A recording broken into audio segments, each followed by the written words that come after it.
우리 아이가 암 진단을 받았을 때 보호자님들 마음속에는 사실 단 하나의 바람뿐이죠. 제발 이 강력한 항암제가 암세포를 모조리 없애주기를. 그 간절한 마음 저도 너무나 잘 압니다. 하지만 오늘 어쩌면 좀 충격적인 사실을 말씀드려야 할 것 같아요. 암 치료의 진짜 승패를 가르는 건 우리가 생각했던 그것이 아닐 수도 있습니다. 자, 그럼 이 질문부터 한번 시작해 볼까요?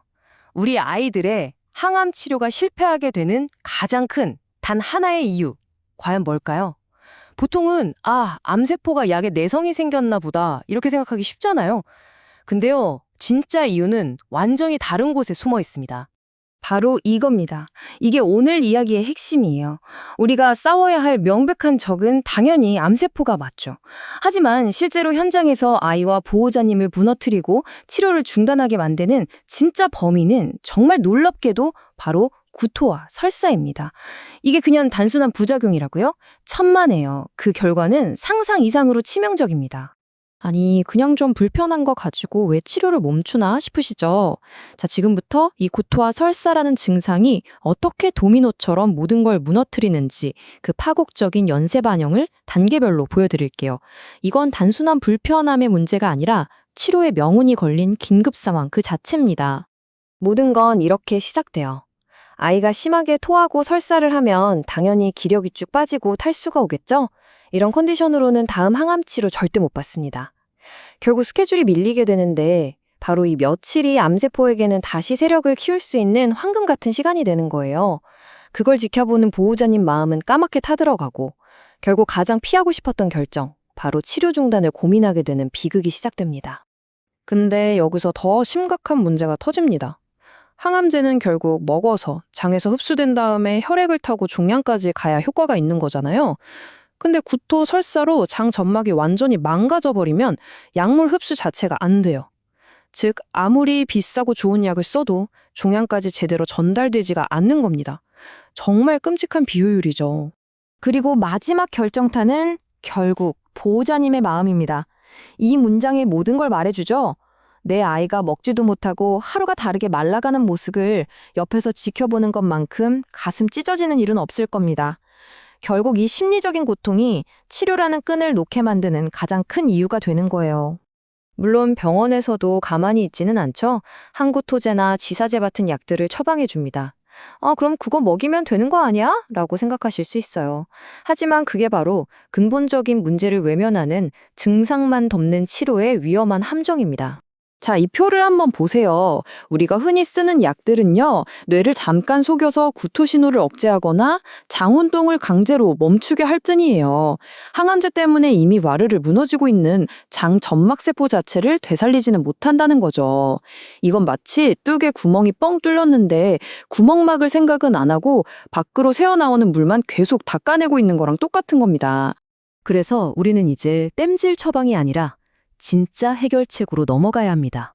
이 모든 악순환의 고리를 끊어버릴 수 있는 단 하나의 핵심 전략, 바로 장점막 그 자체를 적극적으로 되살리고 재건하는 겁니다. 이 문제의 뿌리에는 바로 장누수, 영어로는 리키것이라는 개념이 있어요. 이게 뭐냐면요. 항암제는 빠르게 분열하는 세포를 공격하잖아요. 근데 우리 몸에서 암세포만큼이나 빠르게 분열하고 재생되는 세포가 바로 장점막 세포입니다. 그러니까 항암제가 암세포랑 장세포를 구분 못하고 그냥 무차별 폭격을 하는 거죠. 그럼 장벽에 미세한 구멍들이 숭숭 뚫리고 그 틈으로 장 속의 온갖 독소들이 혈관으로 줄줄 새어나와서 온몸을 공격하는 상태가 되는 겁니다.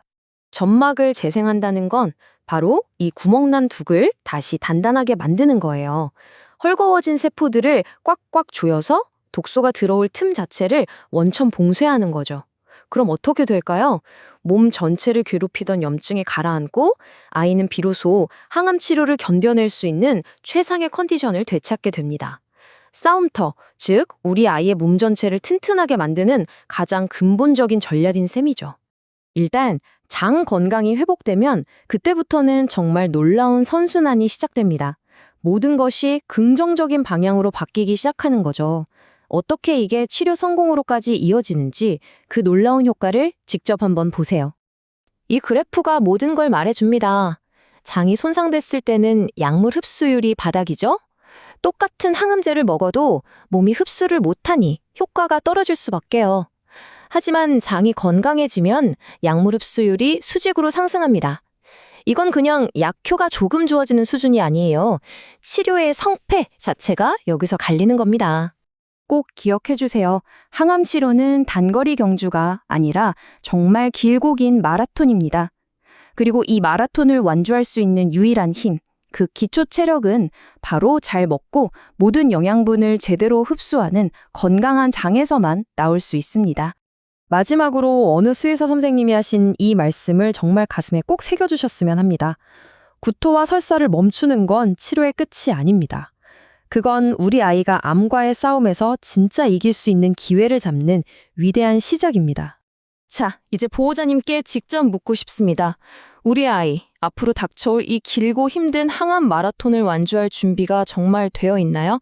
그 준비의 첫 단추는 다른 무엇도 아닌 바로 장 건강입니다. 망설일 시간이 없습니다. 암세포는 단 하루도 우리를 기다려주지 않으니까요. 지금 당장 시작하셔야 합니다.